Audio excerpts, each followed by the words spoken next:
Hello friends, मैं आपकी दोस्त Sheetal Verma, career counsellor and counselling psychologist. हर बार मेरी यही कोशिश रहती है कि मैं आपके लिए ऐसे वीडियोस लेकर आऊं जो आपके लिए बहुत हेल्पफुल हों।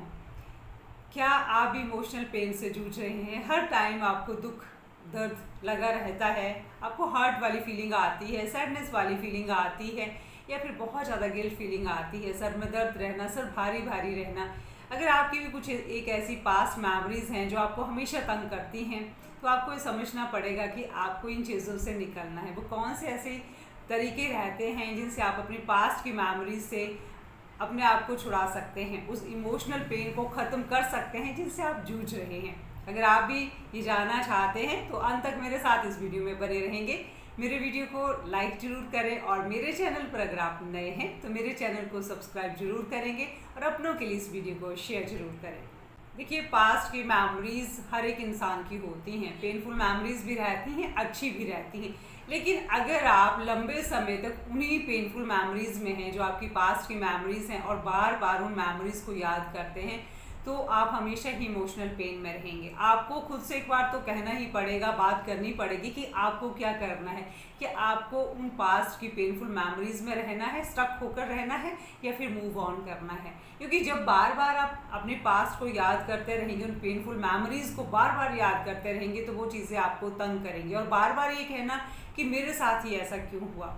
इसकी बजाय अगर आप अपने साथ ये कहें कि मैं तो भाग्यशाली हूँ जो उस परिस्थिति से निकल गया, जो उन चीज़ों से निकल गया, तो आपकी जो जो नेगेटिविटी अंदर है, ये इमोशनल पेन है, वो बहुत ही कम हो जाएगी। लेकिन बार बार अगर ये आप सोचते रहेंगे कि मेरे साथ ही ऐसा क्यों हुआ, तो बार बार उस इमोशनल पेन से आप जूझते ही रहेंगे।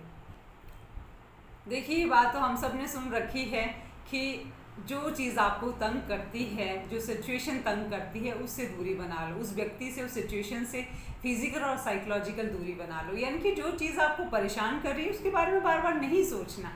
इस चीज़ को और आसान करके हम इस तरह से समझते हैं। मान लीजिए यूट्यूब पे आप कोई वीडियो देखना चाहते हैं, किसी भी टॉपिक से रिलेटेड वीडियो आपने सर्च करना है, तो आप वहाँ पे सर्च करते हैं। अब YouTube क्या करता है, आपको बार बार वही फ्लैश करता है जो वीडियो आप सर्च कर रहे हैं, जो आपने देखा है।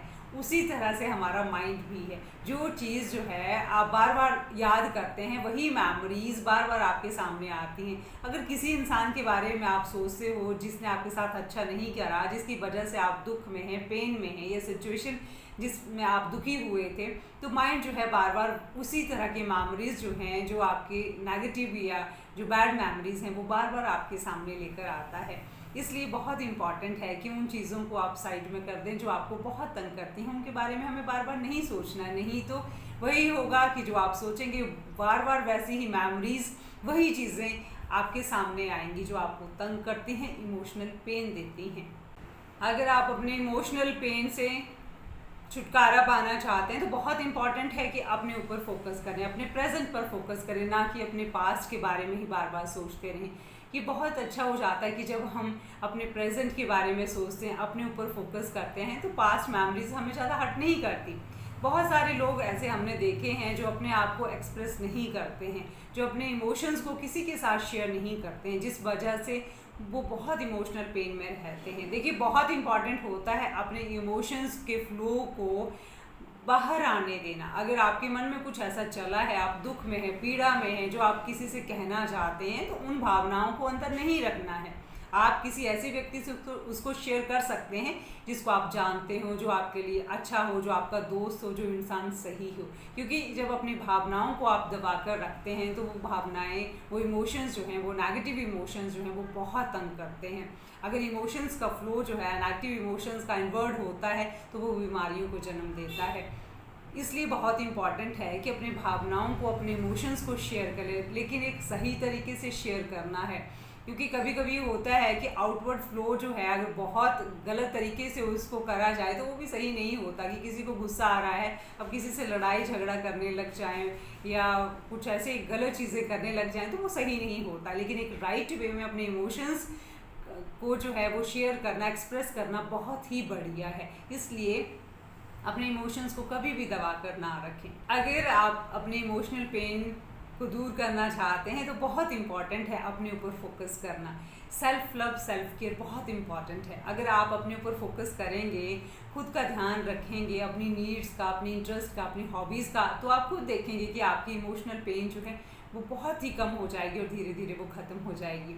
मैंने बहुत ऐसे केसेस में देखा है जहाँ लोग जो हैं अपने लिए बहुत हार्श हो जाते हैं। मान लीजिए 10 साल पहले कुछ ऐसा उन्होंने करा जो उनको लगा कि ये शेमफुल है, या गिल्ट फीलिंग जिसकी वजह से उनके अंदर आ गई, सैडनेस की फीलिंग आ गई, वो आज तक उन इमोशंस को ढो रहे होते हैं और बहुत इमोशनल पेन जो है उससे वो जूझ रहे होते हैं। आप यकीन नहीं मानोगे कि कुछ लोग तो सेल्फ हार्म तक या फिर कुछ एक ऐसे गलत कदम उठा लेते हैं जो कि उनको कभी भी नहीं उठाने चाहिए थे। वो इसी वजह से कि वो अपने इमोशनल पेन से इतना दुखी हो जाते हैं कि फिर उनको ये लगता है कि अब ये कदम उठाना ही सही है। इसलिए बहुत इम्पॉर्टेंट है कि अपने जो इतना हार्श अपने लिए आप हैं उतना हार्श आपको नहीं होना है। अगर मान लीजिए कुछ ऐसा हुआ है जिसकी वजह से आपको ये लग रहा है कि मैं गिल्टी हूँ या ये शेमफुल एक्ट मेरे से हो गया है, कुछ ऐसा हो गया है आपसे, तो वहाँ से आपको ये एक्सपीरियंस लेना है, ये सीख लेनी है कि अब ये चीज़, ये मिस्टेक दोबारा नहीं दोहरानी है और मुझे आगे बढ़ना है। ये मैं आपको एक रियल स्टोरी से ही समझाना चाहूँगी। ये बात मेरे अपने ही क्लाइंट की ये स्टोरी है। वो बहुत इमोशनल पेन में थे जब यहाँ पर आए थे, काउंसलिंग के लिए आए थे। जब उनसे बात हुई तो उन्होंने कहा कि आज 8 साल के बाद, शादी के 8 साल के बाद मुझे ये पता चल रहा है कि मेरी वाइफ का शादी से पहले कोई अफेयर था, उससे मुझे कोई दिक्कत नहीं है। लेकिन जब एक दिन उनकी वाइफ का फ़ोन घर में रह जाता है और उस फ़ोन पे कोई फ़ोन आता है और व्हाट्सएप मैसेजेस वो देखते हैं, तो वो देखते हैं कि किसका है, और पूरा जब वो पता करते हैं तो पिछले मैसेजेस और वो चैटिंग पढ़ते हैं तो उनको पता चलता है कि ये वही इंसान है जिसके साथ कभी इसका कोई अफेयर रहा होगा। अब देखिए, बात यह है कि उस व्यक्ति ने वो अपने फीलिंग्स जो हैं, ये बात जो है किसी को नहीं बताई, अपनी वाइफ से भी नहीं पूछा कि क्या है, क्या बात थी, कोई ऐसी बात नहीं करी। और उन मेमोरीज़ को, पास्ट पेनफुल मेमोरीज़ को वो 3 साल तक अपने ही अंदर ढोते रहे। और हुआ क्या कि इतनी पीड़ा को वो सहन नहीं कर पाए और इस वजह से वो ड्रग्स में फंस गए। 3 साल तक उन्होंने ड्रग्स के जंजाल में वो फंसे रहे और बहुत सारी चीज़ें अपनी ख़राब कर ली जो कि बिल्कुल सही नहीं थी। अपनी हेल्थ ख़राब कर ली, अपनी मेंटल हेल्थ ख़राब कर ली और बहुत सारी चीज़ें, फाइनेंशियल बहुत ज़्यादा लॉस हुआ इसकी वजह से। तो कहने का मतलब ये है कि कभी कभी हम इतने हार्श हो जाते हैं खुद के लिए कि हम अपनी फीलिंग्स को एक्सप्रेस ही नहीं कर पाते हैं। अगर कोई ऐसी बात है तो कहनी चाहिए थी। जब उन्होंने ये बात बाद में कही, जब ये काउंसलिंग के लिए आए और मैंने कहा कि आपको बात करनी चाहिए, जब उन्होंने बात करी अपनी वाइफ से तो ऐसा कुछ नहीं था, कोई ख़ास बात नहीं थी, वो जस्ट फ्रेंड्स ही थे और सिंपल बातचीत करते थे। लेकिन जब इन इमोशंस को इतना दबा कर रखते हैं और फिर इमोशंस एकदम से निकल कर बाहर आते हैं तो बहुत तंग करते हैं। अब देखिए, होता क्या है कि 3 साल तक तो वो पास्ट मेमोरी से जूझते रहे और जब ड्रग्स के चक्कर में फंस गए और फाइनेंशियल लॉस बहुत ज़्यादा हो गया तो उसकी वजह से उनके अंदर बहुत ज़्यादा गिल्ट फीलिंग आ गई कि मेरी वजह से मैंने इतना फाइनेंशियल लॉस कर दिया है, इतनी सारी चीज़ें मेरी वजह से ख़राब हो रही हैं। अब जब मैंने उनको कहा था कि आपने अपनी बातों को शेयर करना है, अंदर नहीं रखना है, और उन्होंने खुलकर मेरे साथ वो डिस्कशन की, बात करी कि मेरे अंदर गिल्ट फीलिंग चल रही है, अब मैं क्या करूं, क्योंकि मैंने अपनी वाइफ तक के गहने जो हैं वो बेच दिए हैं।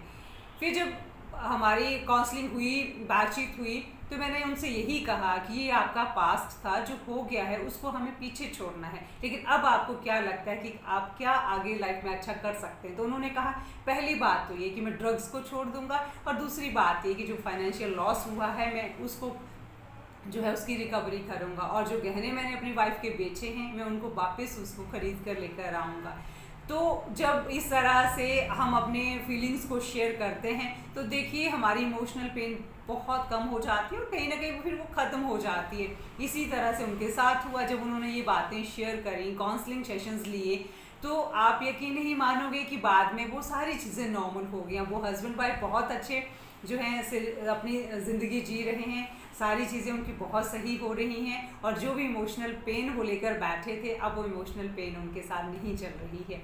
इसलिए टाइमली बात करना बहुत इम्पॉर्टेंट हो जाता है। अगर आप खुद से इन चीज़ों से नहीं निकल पा रहे हैं तो प्रोफेशनल की हेल्प जो है वो बहुत इम्पॉर्टेंट रहती है और बहुत आपको हेल्प करती है इन चीज़ों से बाहर निकलने के लिए।